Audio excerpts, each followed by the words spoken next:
बे समाव सानजौफुनि गाहाम हामलायथिखौ आं बिटिआर ओनसोलनि साफ्रोमबो रायजो राजाजों लोगोसे नोंथां रिपर्टारमोन नोंथांमोनखौबो बे समाव जोंनि लाइमोन मिरु गांखं इउपिपिएलनि जानानै नोंथांमोनखौ बयखौबो आङो बरायग्रोनाय थाबाय।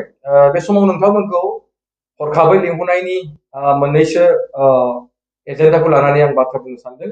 जों नुदों मैया 14 चिराङाव जिहेतु काजोलगावआव जिहेतु डक्टर सांग्रां ब्रह्म बिथाङा जितु इउपिपिएलनि सायाव माखासे बाथ्राफोरखौ बिथाङा बुंथिदों बिपिएफआव जयेन जानायनि उनाव।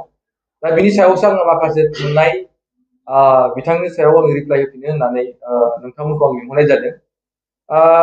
बिथाङा गोबां जोंनि मानगोनां प्रमद बर' सारनि सायाव गोबां एलिगेसन लाबोनायखौ जों नुनो मोनदों आरो जोंनि माखासे इउपिपिएल हान्जानि सायाव जोंनि दैदेनगिरिफोरनि सायाव बिथाङा गाज्रि बाथ्राफोरखौ बिथाङा बुंनायखौ जोङो नुनो मोनदों। दा बेखौ लानानैनो आं फिन जाथायखौ होफिननो सानदों। दिनै डक्टर सांग्रां ब्रह्म बिथांखौ जों बयबो मिथिगौ जे दिनै थांनाय 2020नि जोंनि जि बिटिसि एकर्डजों मोनबोनाय बिटिआर एकर्डजों मोनबोनाय जि जोंनि सरकार दङमोन बे बिटिआर सरकाराव बिथाङानो प्रमद बर' सारनि सासे ओएसडीमोन, मेन ओएसडीमोन, मेजर। आरो बै समाव मानगोनां प्रमद बर'खौ लिड लानानै गासैबो खामानिफोरखौ अलराउन्डआव मावग्रायानो माने डक्टर सांग्रां ब्रह्मआनो। आरो बे सांग्रां ब्रह्मआ दिनै गोबां माने जोंनि मानगोनां प्रमद बर' सारनि सायाव गाज्रि राव मानसावनायखौ जों नुनो मोनदों। बिथाङा ओएसडि जानाय समाव मा होनो गोबां बेबायदिनो मा होनदों मान सन्मानखौ मोनदोंमोन। बिथाङा प्रमद बर'जों थानानैनो प्रमद बर'नि राइट हेन्ड जानानैनो बिथांखौ बै समाव प्रमद बर' सारा गावनि ओएसडि जासेयावबो बिथांखौ आसामनि माखासे बुद्धिजीबीफोरजों रायलायनानै आसाम हमथानि आसाम फुटबल एसोसिएशननि बिथांखौ सेक्रेटारि हिसाबै दायित्व होदोंमोन। आरो बियो प्रमद बर'नि माने लिडावनो जादोंमोन आरो प्रमद बर' सारा बेखौ अननानै गावनि ओएसडि माने हिसाबै दोननानैबो आरो बिथांखौ फुटबलाव मर्यादा होदोंमोन। जेब्ला बे फुटबलनि सेक्रेटारि जादोंमोन बे समावनो गोबां बेबायदि फुटबल जोंनियाव जाफैदोंमोन जायखौ जों आइएसपिएल आरो बिनि उनाव जोंनाव दुरान्ड काप सन्तोष ट्रफिनि गोबां माने बेहाय बिथाङा बाजेट लादोंमोन। गुथै बे बाजेटनि लेनदेन दुर्निति खालायनाय गासैबो मानसिफोरनिफ्राय सोरनोबा माने खामानि मावहोनानै दिनैसिमबो बिल होलांनो हायि खारना जाहैबाय बे सांग्राङानो बेफोरखौ मावजोबदों। मानोना सांग्राङा बेबायदि दुर्नितिनि सासे बिफा बियो। आरो बिथाङा मा होनदों इउपिपिएलआव थानानै प्रमद बर' सारनि ओएसडि थानानै प्रमद बर' सारनि एमएसखौ गाज्रि खालामनो थाखाय बिथाङा गोबां दुर्निति खामानिफोरखौ मावदों। जों बुंबाबो बिनि सोमोन्दै फोजोबनो हाया। दा ओंखायनो जोङो थांनाय समफोराव सांग्राङा जि बाथ्राफोरखौ लानानै बिथाङा क्रिटिसाइज खालामबोबाय थादों आरो नोंथांमोनखौ नुनो मोनो बिथांनि नाटकफोरखौ जोङो खोन्थाबोनो आं नोंथांमोननो एसे फोरमायनो सानदों। मानोना बिथाङा राजनितियाव जोंजों खुनु लोब्बायानो गैयामोन। बिथाङा जास्ट मरेल सापर्ट हिसाबै बिथाङा जोंजों दंफायोल'मोन। जेब्ला बिथाङा ओएसडि हिसाबै गोबां जोंनि पार्टियाव हाबनो नागिरबाबो बिथांखौ जोङो सोथ'नाय जायाखैमोन। उनाव बिथाङा टिकेट नागिरै गोबां मानसिफोरखौ बिभाजन खालायनानै जोंनि ब्लक जोंनि पार्टिनि मानसिफोरखौ बिस होनानै गोबां जोंनि गेजेरावनो गुलाय गुजाय लाबोनानै बिथांखौ मा होनदों थांनाय समफोराव माने एमपि बिनानै बिथाङा मोनैनि जाहोनाव बिथांखौ जोंनिफ्राय माने दोनथ'नो थाखाय बिथांखौ इउथनि माने बिथांखौ माने सेन्ट्रेल इउथनि सासे गाहाय नेतार हिसाबै बिबान होथ'नाय जादोंमोन। आरो बे बिबानाव जेब्ला बिबान मोनबाय बे समाव बिथाङा पुरा एमसिएलनि टिकेट बियैनो बिथाङा मा होनदों गोबां जोंनि गेजेराव माने बिभाजन लाबोबाय।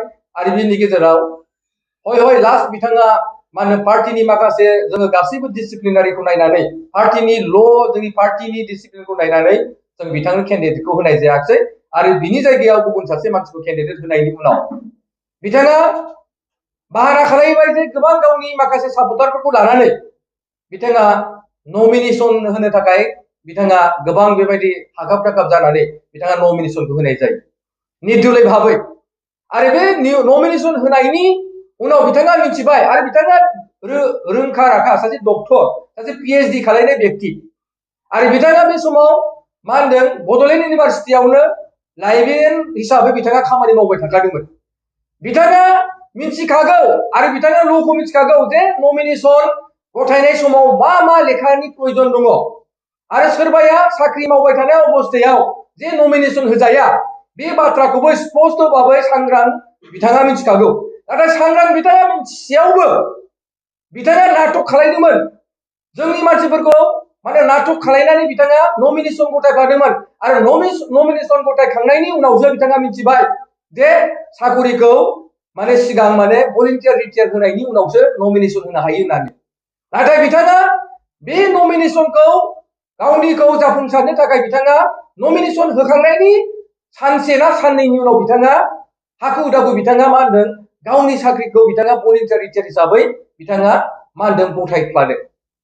आरो बिनि उनाव बिथाङा सानसेयैनो माने बे खामानिखौ मावनो थाखाय बिथाङा जोंनि बड'लेण्ड इउनिभारसिटिनि हेडमिनिस्ट्रेटिभनि माखासे अफिसारफोरखौ लानानै बिथाङा नाम गायदों। जोंनि प्रमद बर' सारनि सायाव बिथाङा नाम गायदोंमोन बै समाव जे सरकारानो आंनि बे माबाखौ रेजिगनेसन माने लेटारखौ एक्सेप्ट खालायाखै, आंनि भलन्टियार रिटायारनि माबाखौ एप्लिकेसनखौ एक्सेप्ट खालायाखै होननानै बिथाङा नाथाय बिथाङा बाहारासो खालायदोंमोन।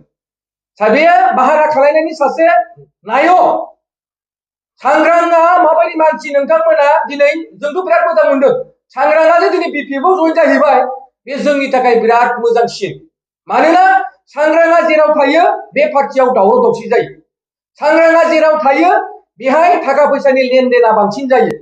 सांग्रांआ जेराव थायो मा होनदों सांग्रांनि गासैबो सेल्फिश आरो सांग्रांनि जिखिनि सार्थ लबि सांग्रांनि जि माने आखुथाय दिनै बिपिएफनि मानसिया लासै मोनगोन। मोनसे समाव बिथाङा मानगोनां बारग' जोंनि भाइस प्रेसिडेन्ट आरो बारग' डिपुटि चिफ खाम्फा बरगयारी सारा बे बिथांखौ इपिपिएलआव जइन जाखांनायनि उनाव टिकेटखौ बेनो होनो नागिरनाय समाव बिथाङा खाम्फा बरगयारी सारनि एगेन्स्टआव खोथा बुंदोंमोन। नाथाय दिनै जों मैया नुबाय मोनसे स्टेजआवनो जे बिथांमोना ज' थानानै हाग्रामा महिलारी सारनि आखाइ हमनानै सानैबो सार्थ लबि, सानैबो गादिनि लबि आरो बिथांमोना बे गादिखौ लबिखौ मोननानैनो दिनै बिथांमोना निस्सय दिनै माने हाग्रामा महिलारी सारखौ दिनै डिस्टार्ब खालामनो थाखाय थांबाय। जोंहा दिनै सोरबा हाग्रामा जोंहा दिनै खाम्फा बरगयारी सार सोरबा जोंना डक्टर सांग्रां बसुमतारी थांनायाव इउपिपिएलआ सबसेबो फोलोमसेबो जोंहा खहा जानाय नङा। मानोना स्वयं प्लास पइन्टसो जागोन आरो नोंथांमोना नुगोन आफ्टार एमएलए इलेक्शननि उनाव डक्टर सांग्रां आरो खाम्फा बरगयारीखौ लानायनि फिथाइखौ जे बिपिएफआ भुगिनांगोन बे बाथ्राखौ आं दिनै नोंथांमोननो रोखा फोरमायनानै होखाबाय आरो बेखौ जायोबा जोङो आफ्टार एमएलए इलेक्शननि उनाव जोङो मिथिगोन। दा सांग्रां होननानै बुङोब्ला जोङो सार्थ लबि, सांग्रां माने मा होनदों गादि लोगोसुला, सांग्रां माने मा होनदों फोथाय खेबस', सांग्रां माने मा होनदों दावराव दावसि। दिनै नोंथांमोना बयबो मिथिगौ जे ओंखायनो दिनै सांग्रां होननाय मानसिखौ बिथाङा इपिपिएलनि सासे मेम्बारशिपबो नंखायामोन। बिथांखौ बे टिकेट नागिरबाय थानाय गादि लबिखौ मिथिनानैसो जोङो आफादजों बिथांखौ 6 मास 7 मासनि थाखाय जास्ट बिथांखौ मा होनो एडिशनेल जेनेरेल सेक्रेटारि हिसाबैसो दोनथ'नाय जादोंमोन। बिथांखौ जों पार्मानेन्ट दोनथ'नाय जायाखैमोन। मानोना जोंनि रिसार्भनि समा जोंना इलेक्शननि उनावनो जाखागौमोन। दा ओंखायनो बिथाङा बेबायदि माने गादि लबि आरो बिथाङा दिनै नोंथांमोना नुनो हागौ जे दिनै चिराङाव जे बिथाङा गावनि न'आव जे फार्म हाउस खालामहैदों बिथाङा बै समावनो प्रमद बर' सारनि ओएसडि जानानै कौटि थाखा केलेंकारि खालामनानै बिथाङा मा होनदों माने मा होनदों बिथाङा मा होनदों फार्म हाउस लुहैदों, न' लुदों, बयसोरनि फैसाजों लुदों बिथाङालाय। नों आं रायजो राजाखौ थगायनानै नों आं रायजोनिबा फैसा लानानै बिथाङा मा होनदों दिनै बेबायदि बिथाङा गोबां दुर्निति खामानि मावनानै 2 नम्बरनि खामानि मावनानै बिथाङा मा होनदों दिनै बिपिएफआव जइन जाहैदों। दा ओंखायनो जोंना 2 नम्बरनि मानसि थांनायनि थाखायथ' इउपिपिएलआ मोनसे मोजां थासारिसो जादों। मैया नोंथांमोनखौ बुंनानै आं माने दाख्लै जेब्ला बिथांमोना जइन जादों होननाय खोथाखौ जों खोनादों बिनि हराव गोबां अखा बारहुंखा फैदों क'क्राझाराव। नोंथांमोना लयख' खालायदोंना खालामाखै आं मिथिया, खिन्थु आं लयख' खालायबाय थादों।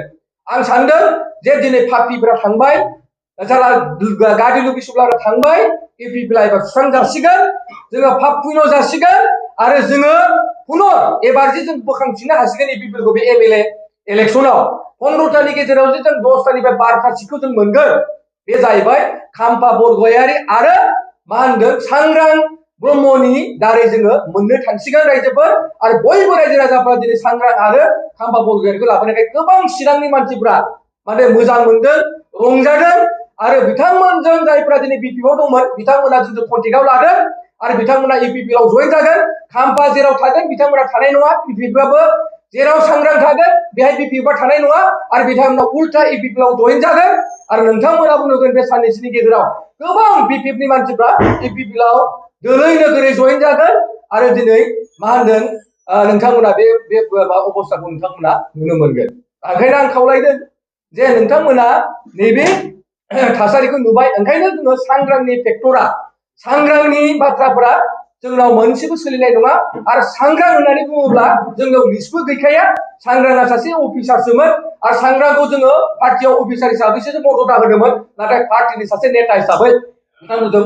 मालाबाबो मर्यादा होआखै आरो बिथाङा मिथिदों जे इउपिपिएलआव थायोब्ला टिकेटआ मोननाय नङा ओंखायनो दिनै टिकेटनि लबाव बिथाङा दिनै बिपिएफआव जइन जाहैदों आरो आं मोनसे खोथाखौ खोनानो मोनदों मानोना सांग्रांआ फुटबलनि सेक्रेटारिखौ एक्सटेनसन खालामफिननो थाखाय बिथाङा सेक्रेटारिखौ रेगुलार खालामफिननो थाखाय हाग्रामा सारजों आखाइ हमफ्लानानै जाहाथे बै आसाम फुटबलनि सेक्रेटारिया जाहाथे सेफ जायो बिनि थाखायसो बिथाङा हाबदों होननानै आं खोनादों ओंखायनो आं दहाय बिथांखौ नाम होदों जे सासे माने गादि लुबिसुला सासे गादि लुबि बियो सासे बियो सांग्रां ओंखायनो आं जाबाय रायजोफोरा आं रायजोफोरखौ खावलायदों सांग्रांनिफ्राय सांग्रां जा चिरां ओनसोलनि रायजो राजाया सांग्रां जा जायनि जाहोनाव बिथाङा दाख्लै बिरदावखौ लाबोनो हायाखिसै बिरदावा बिथांनि राइट हेन्डमोन आरो सासे जोंहा गुरखा मानसि दङ बेबो बिनि राइट हेन्डमोन नाथाय बिथांनि आखुथायखौ नुनानै बिथांनि माखासे केरेक्टारफोरखौ नुनानै बिथांनि सेल्फिश केरेक्टारखौ नुनानै बै सानै व्यक्तिया बिनि आंगो व्यक्तिफ्राबो दिनै साइड जानानै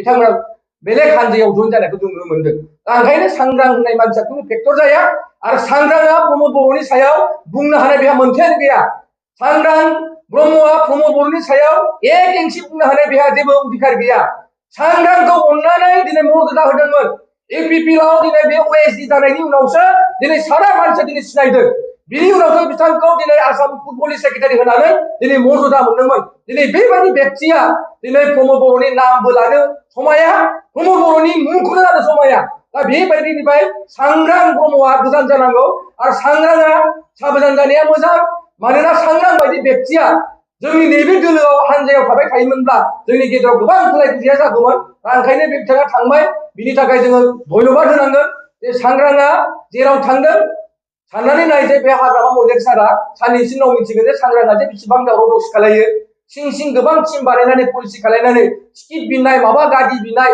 बेखौ निश्चय हाग्रामा महिलारि सारा उनाव बुजिनो हागोन बिथांनि टिमा बुजिनो हागोन ओंखायनो जों हाग्रामा महिलारि सारखौ आं एखौसो रिकुवेस्ट खालामनो लुगैदों सांग्रांखौ साबधान सांग्रांखौ नोजोर हो खुनु नोंथाङा थांदोंब्लाबो सांग्रां बायदि मानसिनो जुदि गारि होनानै दोनोब्ला गाबोन नोंथांनि बिपिएफआ नस्थ' जागोन बे खाथा